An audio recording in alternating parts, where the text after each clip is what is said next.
The story you're about to hear is true, but strange.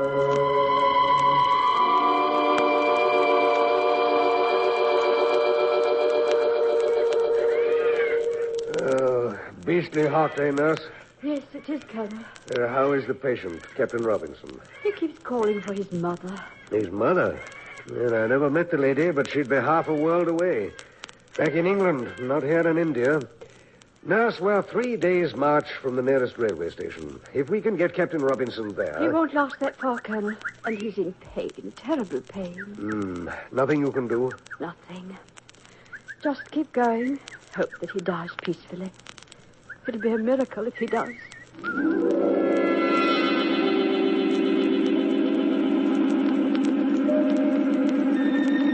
Strange. True stories of the supernatural. With your narrator, famous author, lecturer, and expert on strange and weird events, Walter Gibson. Thank you, Charles Wood. 50 years ago, India was a British colony, and the men who ruled it were the men of the British colonial army. One of them was a young captain named Robinson.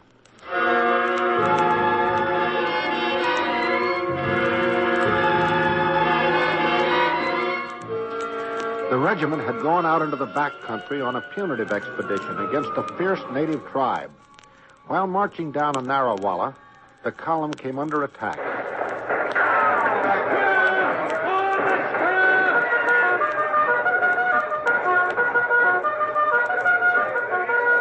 Steady with your fire! Steady!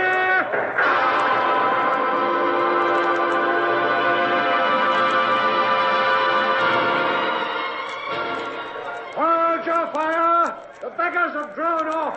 Hold your fire! Not bad, considering they caught us by surprise. We've got 2 dead and... Oh, poor Robinson there. Yes, poor fellow. Wounded badly, very badly. All right, patch him up and have the natives carry him in a dooley. There's no doctor about, but I hear there's a nurse at Krishiva Mission.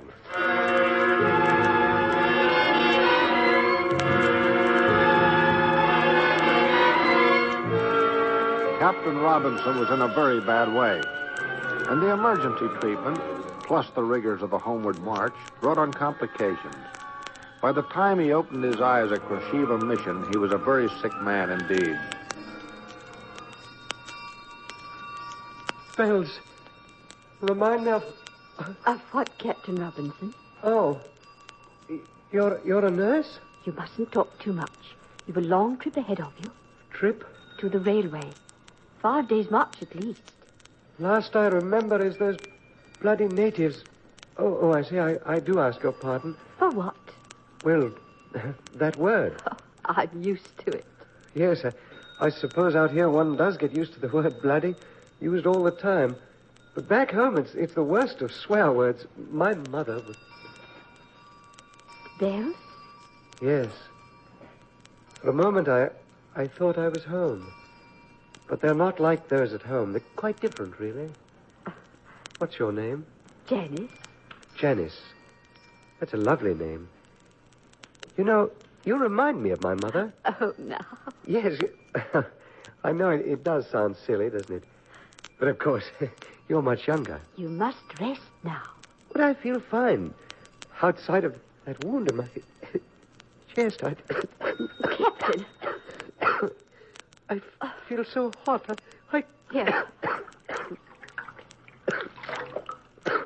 Oh, you've picked up fever, Captain. Fever? Yes. Oh, you must rest. Long trip ahead of you. You must rest. You know, you do look like her.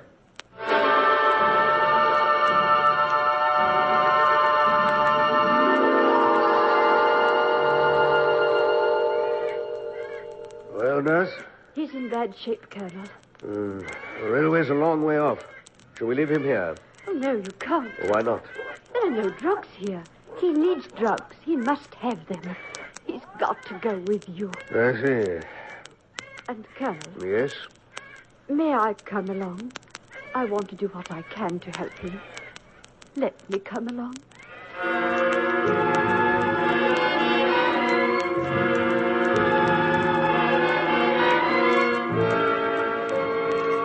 next morning, the column started. The heat beat down on the sick man, swaying in the dually. There were flies and gnats, and despite all that the nurse could do, Captain Robinson sank slowly. Beastly hot, eh, nurse? Yes, it is, Colonel. How is the patient, Captain Robinson? He keeps calling for his mother. His mother? Well, I never met the lady, but she'd be half a world away. Back in England, not out here in India. Nurse, we're 3 days' march from the nearest railway station. If we can get Captain Robinson there... He won't last that far, Colonel. And he's in pain, terrible pain. Nothing you can do. Nothing. Just keep going. Hope that he dies peacefully. It'll be a miracle if he does. I'd say you've done miracles so far. Oh, I've done what I could. You're always with him. That's why I came along, Colonel. Nurse, I know it's none of my ruddy business, but... Yes, Colonel. Are you in love with him? Yes. Yes, I'm afraid I am.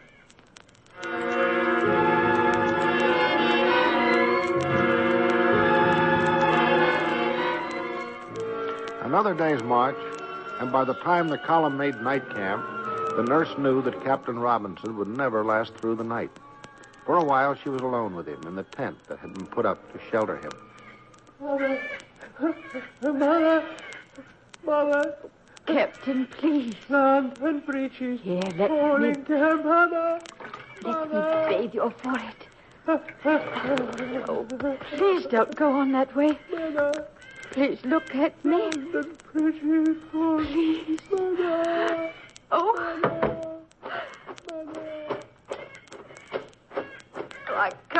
I can't stand it, Colonel. Here, now, nurse. You're worn out. He's so thin, so delirious. Now.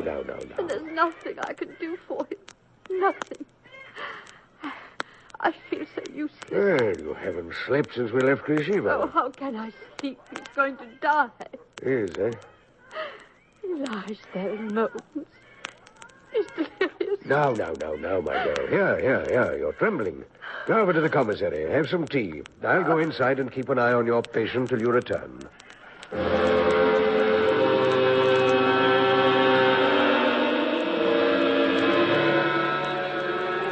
Colonel Brown waited a moment, then entered the tent. To his surprise, Captain Robinson was no longer delirious. He lay quiet, almost asleep. And there was a further surprise for the colonel.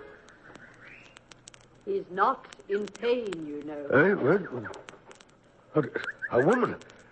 Madam, where did you come from? I came to see him. But we're in the middle of nowhere. I know for a positive fact there's no female here but the nurse. I'm here, am I not? Oh, he's been so sick. The poor child. And the way you're dressed, madam. As if you were out for a stroll along the Thames. I think I'll go now. He is better, isn't he? Better? In a way, yes. In a way? Yes. Goodbye, Colonel. Goodbye, madam. I say, madam. Madam, Oh, she's gone.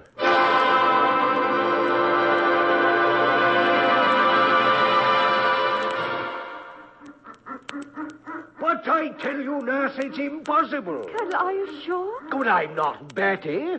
She was in the tent, I tell you, as close to me as I am to you.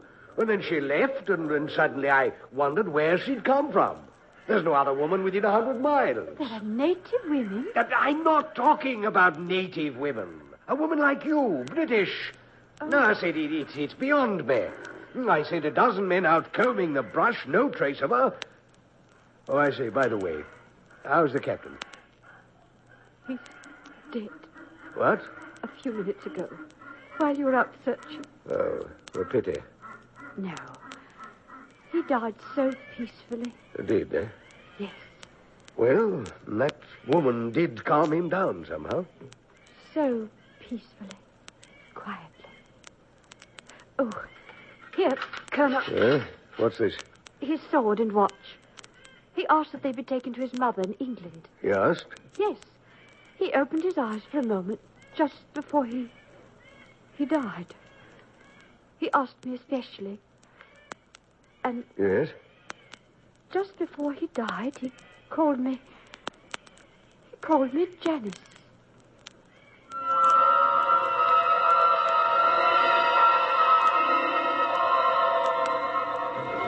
Captain Robinson was buried in India, where he had died. The nurse returned to Koshiva Mission. It was not until 6 months later that the sword and the watch were brought to the captain's mother in England. Colonel Brown took them himself, returning to England and then to an old house just outside of London. He was announced, and then he met her, Captain Robinson's mother. How do you do, Colonel Brown? You're Mrs. Robinson? Why do you stare at me? Well, you were there, in the tent. What? You were. You're the woman I saw the night your son died. The night my son... Oh, I did have a vision, Colonel. A vision, madam? Right here at home. I saw him clearly. He was sick, delirious, in a tent. Yes? He lay on a cot. He looked up at me. He died that night, didn't he? At 10 o'clock. Yes. Exactly at 10. And he wanted me to have his sword and his watch. You know that? But how can you? How? I know more than that, Colonel. His sword you may leave here. But the watch... Yes? I want it sent to the nurse. The nurse? Oh, yes. He told me about her, too. I want her to have his watch. Her name is Janice.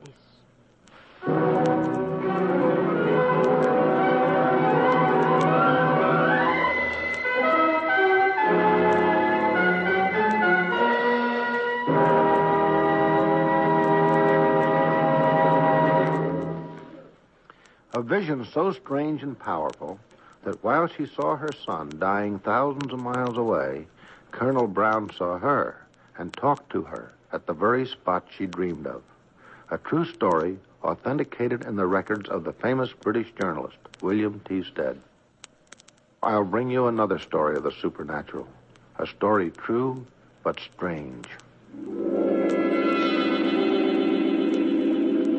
Tune in at this same time for Walter Gibson, your expert on the supernatural. Stories of ghosts, of spirits, werewolves, and voodoo. And each story you hear is true, but strange.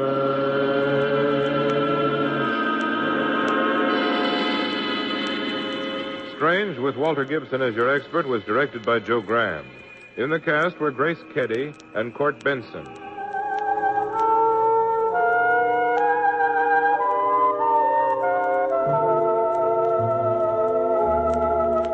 Strange has come to you through the worldwide facilities of the United States Armed Forces Radio and Television Service.